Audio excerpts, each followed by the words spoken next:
अभी हम डिस्कस करने वाले हैं ओपियोइड्स के बारे में, क्या इसके इफेक्ट्स हैं, ओके, टर्म कंडीशंस क्या क्या हैं। ऑलराइट, सो गाइस ओपियोइड्स हमारे सामने हैं। बेसिकली ये ओपियोइड, ओपियम मालूम है सबको, opium is just like a drug, okay, ये ड्राइव्ड होते हैं ओपियम से, ओपियम इज अ प्लांट। तो बेसिकली एनाल्जेसिक एक बहुत बड़ा टर्म है, एनाल्जेसिक्स, पेन को कम करना। आपने सुना है general anaesthesia, local anaesthesia, you know, and analgesics. तो गाइस जब एनाल्जेसिक्स की बात आती है ना अर्चना, तो there is a big difference. Anaesthesia का मतलब होता है आपकी जो थोड़ी कॉन्शियसनेस है ना वो ऑल्टर हो सकती है, बट एनाल्जेसिक्स में ऐसा नहीं होता है। पेशेंट इज एब्सोल्युटली फाइन, बिल्कुल परफेक्ट है, कोई प्रॉब्लम नहीं है पेशेंट को, ओके, बट आप उसकी उस पेन के सेंसेशन को कम करने के लिए क्या कर रहे हो, ड्रग्स को दे रहे हो। तो इसको पढ़ने से पहले हमें कुछ टर्म्स पता होने चाहिए। The first term is algesia. Algesia बोलते हैं पेन को, पेन को क्या बोला जाता है, एल्जेसिया, ओके, प्लीज इसे भूलना नहीं है, यही से ही हमारा एनाल्जेसिया बना है।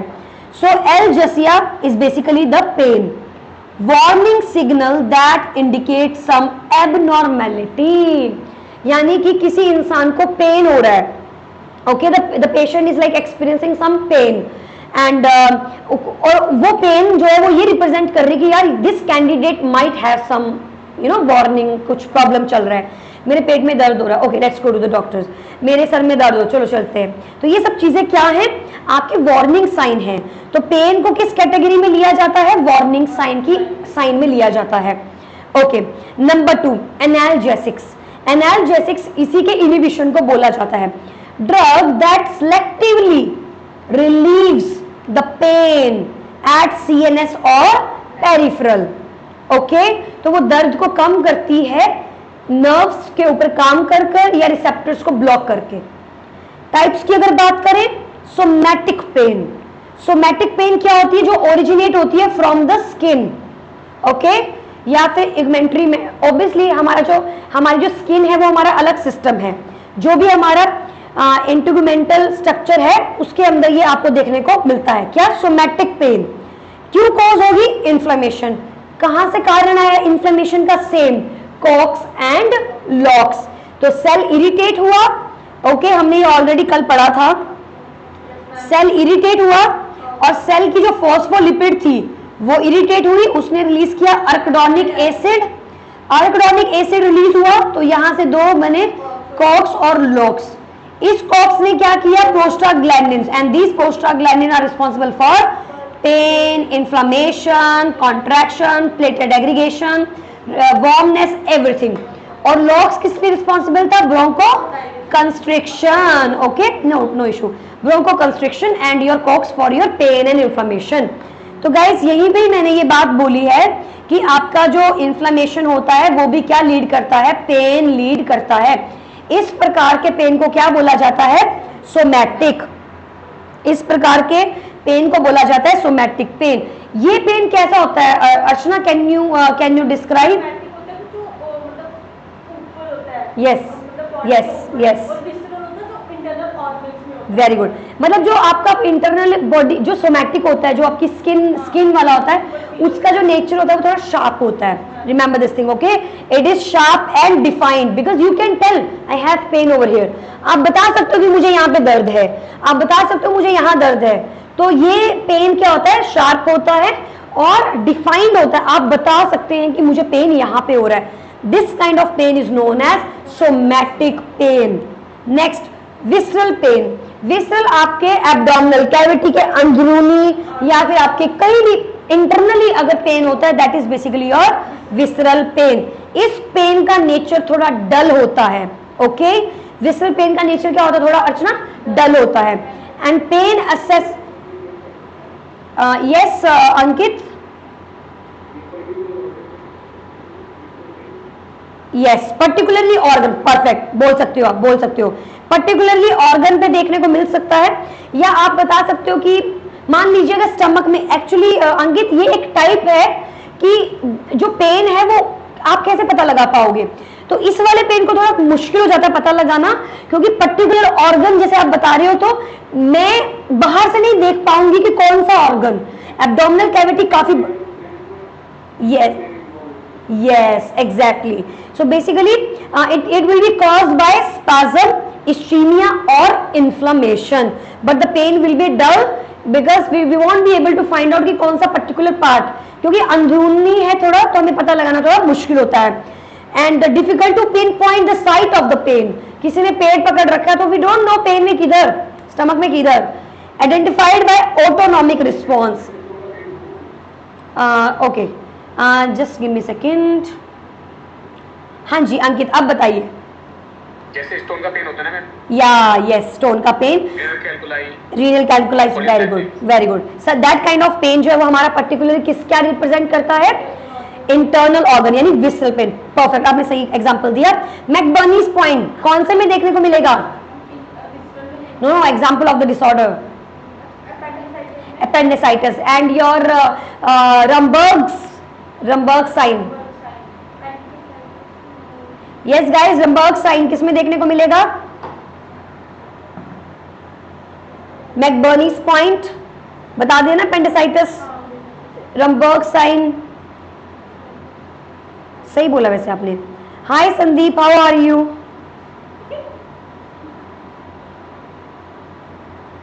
आपका एग्जाम इसी मंथ है ना? Signal issue will not. Sandeep आपका, आपकी वॉइस नहीं आ रही है Sandeep. Okay, anyways it's all right. We'll just continue with the class. Hello. Yeah Sandeep.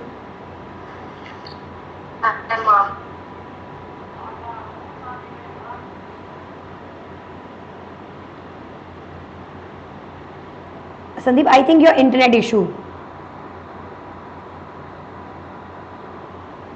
Alright guys, let's continue with the class.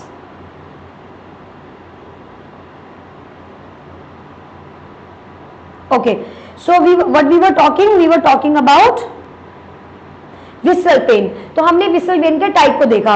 So pain arising from viscera caused by spasm, ischemia और inflammation.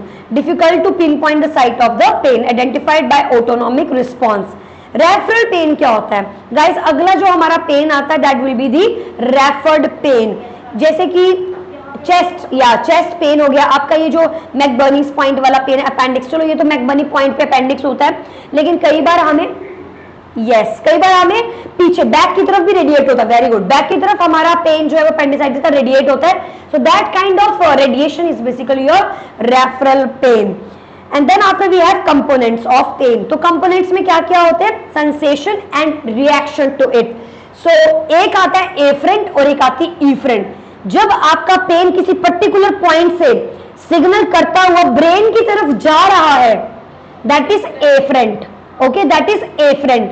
And when the brain is signalling back कि हाँ इधर दर्द है, that is efferent. तो जो sensation है वो आपकी एफरेंट नर्व करती है और जो रिएक्शन है वो आपकी इफरेंट नर्व करती है. Yes guys, is it clear? Yes everyone, is it clear? दो टाइप का हमारे पास कंपोनेंट आते हैं. अब मैं आपको एक चीज बताना चाहती हूँ. Let me tell you.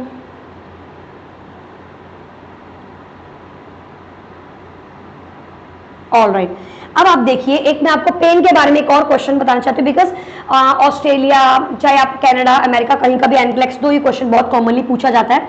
इसका नाम है पेन स्केल. किसी को मालूम है इसके बारे में? Pain scale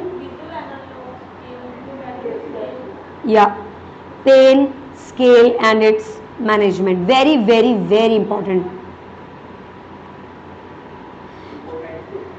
yes, okay, so all right, so let's see now. हमारे पास एक स्केल है पर्टिकुलरली, ठीक है? This is your, this will be your scale. It will start from here 0 to 10. Okay, your 1 2 3 4 5 6 7 8 and 9 and 10. तो guys अब यहां ध्यान से देखना. जब भी किसी पेशेंट को पेन होता है Ranjana, the pain always increase. Okay, pain scale पे. और कई बार ऐसे क्वेश्चन दिए जाते हैं एग्जाम के अंदर और लिखा गया होता है कि patient scoring it 4. What will your management? What will your management? तो गाइज आपको क्या करना होता है इस कंडीशन के अंदर? यस या वेरी गुड। मैं आपको बता देती हूँ एक बार। सो बेसिकली सबसे पहले हमें क्या करना होता है, कंफर्ट। ओके, तो यहां पे आता है P, Q, R, S and T। P को बोला जाता है provoke, quality, your radiate, your severity and your time duration. तो गाइज अब होगा क्या, सबसे पहले हम पी की बात करते हैं। पी में क्या होता है अर्चना, पेशेंट को पूछेंगे कि क्या चीज प्रवोक कर रही है। Okay, what does it mean, आप उस टाइम पे क्या सिचुएशन कर रहे थे और किस चीज से आपकी जो पेन है वो इंक्रीज कर गई। तो सबसे पहले तो आप स्कोरिंग करोगे, patient will tell you it's 8। तो guys always remember 6 to 10 pain कभी भी मैनेज नहीं की जा सकती है, not manageable, not manageable. You need to give medication, you need to give medications. अगर पेन 5 से 0 के बीच में है, 6 भी आ सकता है बीच में, then this is manageable, this is manageable pain. और मैनेज कैसे करेंगे, number 1 you will ask questions so that you can give the management. तो आप पेशेंट से क्या पूछेंगे, क्या चीज प्रोवोक कर रही है। Patient will tell you I had chocolate and then I just the pain started. तो क्या मतलब है इसका अर्चना, कि कुछ खाने से उसका दर्द प्रोवोक हुआ। और कई बार अगर आप अपेंडिसाइटिस वाले पेशेंट को पूछोगे कि what provoked your pain, they will tell you I just had something junk food, और मैंने कुछ बस खाना ही खाया था थोड़ी देर पहले। ऑलवेज अपेंडिसाइटिस वाला patient, so always make sure कि पेशेंट को प्रोवोक पूछना आपने, प्रोवोकिंग क्या है। नेक्स्ट क्वालिटी, क्वालिटी का मतलब क्या होता है, stabbing, okay, and squeezing pain, dull pain, yes very good. Intensity कैसी है इसका, इसकी क्वालिटी कैसा है, इसका इंटेंस कितनी है, स्टैब कर रहा है, शार्प कर रहा है, डल कर रहा है। And literally you will see MCQs, आप देखोगे ना एमसीक्यूज को। PQR रेडिएशन, अब आप सबको मालूम है कि चेस्ट का जो दर्द है वो बाजू में रेडिएट होता है, जॉ का पेन भी पीछे की तरफ रेडिएट होता है, रेजिनोप्लास्टी या फिर रेनाइटिस का पेन भी पीछे की तरफ, यहाँ जाइमोइड प्रोसेस के पास आपका यहाँ पे पेन होता है, मैक्सिला मैंडिबल की तरफ दर्द रहता है। अपेंडिसाइटिस का पेन कहाँ जाता है, बैक की तरफ जाता है। रीनल आर्टरीज, रीनल का पेन कहाँ जाता है, कोस्टोवर्टिबल, पीछे की तरफ पेन आता है। तो ये सारी रेडिएशंस भी आप क्या करते हो, फाइंड आउट करते हो। नेक्स्ट हमारे पास आता है PQRS, S is the severity, और सिवियरिटी हमेशा कैसे चेक की जाती है, स्कोरिंग से। Got my point. And the last is the time, इसका ऑनसेट क्या है, एक्यूट है और क्रॉनिक है। क्यों Archana, what is the rational behind it. Very good, अगर एक्यूट पेन है तो आप एक्यूट मैनेज करोगे। तो मैं यहाँ पे एक और पॉइंट बता दूं, एक्यूट रंजना हमेशा ध्यान में रखना, you will always apply cold, always. Why, what is the reason, number 1 swelling, yes, number 2 irritation, number 3 inflammation, number 4 bleeding. इन सब को रिड्यूस करने के लिए हम लोग क्या अप्लाई करते हैं, कोल्ड कंप्रेशंस। सो ऑनसेट में एक्यूट है तो ऑलवेज गिव कोल्ड कंप्रेशंस, अगर क्रॉनिक है तो always give hot applications. The reason is हमेशा लंबे समय वाला जो पेन होता है पेशेंट का, वो या तो मसल्स की वजह से होता है, स्पाज्म मतलब थकावट होना, या फिर मसल जो है थक चुकी होती है, तो हम यहाँ पे उनको क्या करते हैं, रिलैक्स करते हैं, किसके साथ, हॉट एप्लीकेशन के साथ।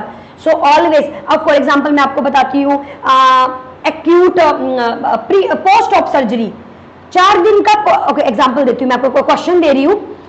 One male majority white 68-year-old had underwent surgery 3 days ago, और सर्जरी कौन सी है, appendectomy. Wound is fresh, wound is fresh, filled with fluid around dressing, मतलब ड्रेसिंग सोक्ड है, ओके सोक्ड है बिल्कुल, and now you are the nurse, आप वहां पे क्या हो, नर्स हो ऑन ड्यूटी, और patient is complaining for pain, scoring 5, give the perfect और यू नो मैनेजमेंट करो, उसको मैनेज करो, what you will do, number 1 comfortable position, number 2 call the physician, जो हमेशा पूछा जाता है कॉल द फिजिशियन, कभी भी कॉल द फिजिशियन लिखा हो ना उसे टिक मत किया करो, मुझे ऐसा लगता है वो हमेशा गलत लिखा होता है, because we always put our duties on you know somebody else, so call the physician. Number 3 cold application, number 4 hot application. Guys, what will be the answer? Cold, exactly. और गाइस इसके पीछे का रैशनल इकलौता यही rational है कि भाई pre op में, सॉरी पोस्ट ऑप हो गया, एक्यूट कंडीशन में हमेशा क्या इस्तेमाल किया जाता है, कोल्ड। एक एग्जांपल मैं देती हूं आपको, माइग्रेन, क्या दोगे,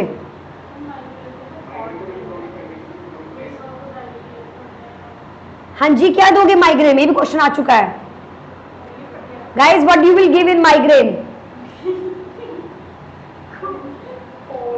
कोल्ड, वेरी गुड, जिसने भी आंसर दिया वेरी गुड, कोल्ड एप्लीकेशन दी जाती है माइग्रेन में, क्योंकि जो वैसोडाइलेशन होती है वो ही प्रमोट करती है पेन को, माइग्रेन में जो ब्लड वेसल्स है ना वो डायलेट करती है, फड़फड़ाती हैं, और तो अगर आप गर्म दे दोगे उसको और डायलेट करेंगी और उसको उसका सर फाड़ दो, राइट, तो we will give cold applications just to constrict and relax down the brain. Menstruation cycle में क्या देंगे, sorry not menstruation cycle, sorry menstruation cramps, hot application, ताकि क्या कर सके, ब्लड डायलेट हो सके, तो यहाँ पे आपके ये रैशनल्स बनते हैं। सो गाइज जो हमारा ओपियोइड्स का सेकंड पार्ट है we will do tomorrow from starting, हम शुरुआत से ही कर लेंगे क्योंकि हमने आज इतना कवर नहीं किया, तो कल हम लोग ओपियोइड्स के टाइप्स, एनाल्जेसिक्स के टाइप्स को कवर करेंगे, okay, you can stop that, let's recapitulate. Sandeep